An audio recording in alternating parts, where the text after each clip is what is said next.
देखिए, हमारी पार्टी के राष्ट्रीय महासचिव हैं भाई कालूराम प्रजापति जी। उनकी माता जी का देहांत हो गया है। वही शोक संवेदना के लिए हम चल करके आए। आज प्रथम फेज की जो है वोटिंग जारी है। क्या लगता है, इंडिया गठबंधन आगे है या एनडीए गठबंधन, किस तरीके से? आप लोग खुद महसूस करते होंगे कि इधर 6 महीने में सपा बसपा कांग्रेस जनता के बीच से दूर है। कभी ये लोग कोई कार्यक्रम जनता के बीच में नहीं चलाए। हम लोगों का जो एनडीए गठबंधन है, सभी घटक दल गांवों में ग्रास रूट तक हम लोग जाकर के समझा रहे हैं। आज जो प्रदेश के हालात हैं, आपने देखा कि सपा बसपा कांग्रेस केंद्र और प्रदेश में मिली-जुली गवर्नमेंट थी, तब भी ये लोग महिलाओं को आरक्षण नहीं दे पाए। लेकिन एनडीए गठबंधन ने 33% आरक्षण लोकसभा और राज्यसभा से पास कर दिया। अब वो जल्द ही अपना कानून का रूप ले लेगा। दूसरी चीज, इसी प्रदेश में कांग्रेस और सपा की सरकारें जब हुआ करती थी तो दंगे होते थे, कर्फ्यू लगते थे। आज 7 साल में योगी आदित्यनाथ जी के नेतृत्व में एक भी दंगे नहीं। आज गरीब कमजोर कानून का राज अपने को महसूस कर रहा है। जो जनता को चाहिए स्वास्थ्य के संबंध में, आयुष्मान कार्ड 5 लाख रुपए इलाज के लिए मिल रहा है। हम लोग स्वतः विवेकाधीन कोष से गरीबों के इलाज के लिए रुपया दे रहे हैं। मुख्यमंत्री के द्वारा चलाई गई स्कीम, उसके द्वारा इलाज के लिए पैसे दिए जा रहे हैं। तो जो गरीबों के लिए प्रयास हो रहा है आगे। कल एक साथी ने सवाल मुझसे किया, मैं कल सुल्तानपुर में था, कि माननीय प्रधानमंत्री नरेंद्र मोदी जी बनेंगे तो आगे क्या करेंगे। हमने कहा कि सबसे पहला काम 5 साल के अंदर घरेलू बिजली का बिल 5 साल के अंदर माफ हो जाएगा, किसी को देना नहीं पड़ेगा। ये काम 5 साल के अंदर होगा। रोजगार परक शिक्षा कक्षा 6 से तकनीकी शिक्षा लागू होगी।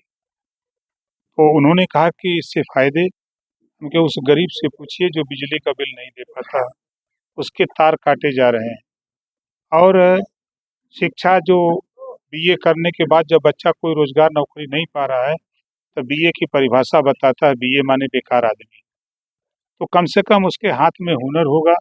जब हाथ में हुनर होगा तो कहीं अपना रोजी रोटी कर सकता। मंत्री जी, आप अति विरोध की लड़ाई लड़ते हैं, तो आप अभी केंद्र में मंत्री हैं उत्तर प्रदेश में, तो अभी ये लड़ाई जारी रहेगी यहीं तक?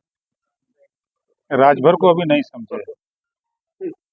ओम प्रकाश राजभर पिछड़े दलित अल्पसंख्यक जो वंचित शोषित हैं, सामान्य वर्ग में भी जो वंचित शोषित हैं, ओम प्रकाश राजभर गरीबों की कमजोरों की लड़ाई लड़ता है। अभी जिस दिन मैं चार्ज लिया, दूसरे दिन मैंने अध्ययन शुरू किया, तीसरे दिन आचार संहिता लग गई। फिर बीच में अभी माँ का देहांत हो गया और उसी में हम लोग मरमाहत हैं। विपक्ष आपको पलटू राम बता रहे हैं। नहीं, सही वो जो कह रहे हैं, वो करें तो रासलीला, हम करें तो करैक्टर ढीला। सपा गठबंधन करती है बसपा से, सपा गठबंधन करती है कांग्रेस से, सपा 2-2 बार बसपा से, 2-2 बार कांग्रेस से सपा गठबंधन करती है, निषाद पार्टी से सपा गठबंधन करती है, भारतीय समाज पार्टी से। अब वो पलटू राम नहीं लगते हैं। बहुजन समाज पार्टी का वही हाल है, 2-2 बार सपा से, कांग्रेस से। तमाम पार्टियां गठबंधन क्यों करती हैं? जो गरीब कमजोर जिसकी लड़ाई लड़ते हैं, उसकी बात थाने पर, तहसील पर, ब्लॉक पर सत्ता में रह करके ही मदद की जा सकती है।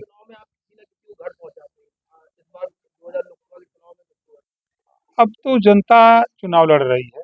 मैं तो गांव में हूँ, गांव के आम आदमी कह रहा है, जो राम को लाए हैं हम उनको ले आएंगे। अब इससे क्लियर तस्वीर हो रही है। दूसरी चीज कि कम से कम 35 से 40% आबादी ऐसी है जो राशन ले करके वो अपना रोजी रोटी उसका चल रहा है। संतराम बीए प्रजापति ने जाति को अलग बनाया। देखिए, जब तक तहसीलों में तहसीलदार ठप्पा मार करके जाति प्रमाण पत्र देंगे तब तक जातिवाद खत्म नहीं होगा। हम भी तो जाति विहीन समाज की स्थापना चाहते हैं, ऐसा नहीं है। हम भी संतराम बीए जी की बात को मानते हैं, हम बाबा साहब डॉक्टर अम्बेडकर को, हम महात्मा ज्योतिबा फुले साहू जी महाराज, हम भी चाहते हैं। लेकिन जो सिस्टम है, हमारा बहुमत जब तक नहीं होगा तब तक हम वो व्यवस्था नहीं खत्म कर सकते। देश संविधान से चल रहा है, कहने से नहीं होगा। राहुल गांधी का कहना है कि इस बार एनडीए जो गठबंधन है वो 150 सीटों पर समेट कर रह जाएगा, इसको लेकर आप कह रहे हैं? देखिए, वो दोनों बच्चे हैं, हम उनके चचा हैं, ठीक है ना। एक भी गांव में बता दें कि जिस बूथ पर गए हों, हम जिला गिना दें, गांव गिना दें, बूथ गिना दें, हम ऐसे नहीं बोलते हैं। आज देश की सत्ता की पार्टी ओम प्रकाश राजभर भारतीय समाज पार्टी से समझौता की है, समाजवादी पार्टी समझौता की, तो कहीं ना कहीं कुछ है तब ना। बहुत सी पार्टियां घूम रही हैं देश में, ऐसा नहीं है। हम यहाँ आए हैं ना, हनुमान जी अकेले लंका गए थे ना, यहाँ कितने हनुमान हैं। सोशल मीडिया पे वीडियो वायरल हो रहा है जिसमें बता रहे कार्यकर्ता हो। नहीं नहीं, देखिए, विपक्ष के पास कोई काम नहीं है, विपक्ष जीतने के लिए नहीं लड़ रहा है, वो सिर्फ क्रिटिसाइज कर रहा है। प्रत्याशी हाथ नहीं जोड़ेगा, घुटना नहीं टेकेगा, वोट नहीं मांगेगा तो कौन उसको वोट देगा। अगर ऐठन रख के जाए कोई वोट मांगे, है वोट दे देना, तो वोट देगा, दौड़ा लेगा घरवा से।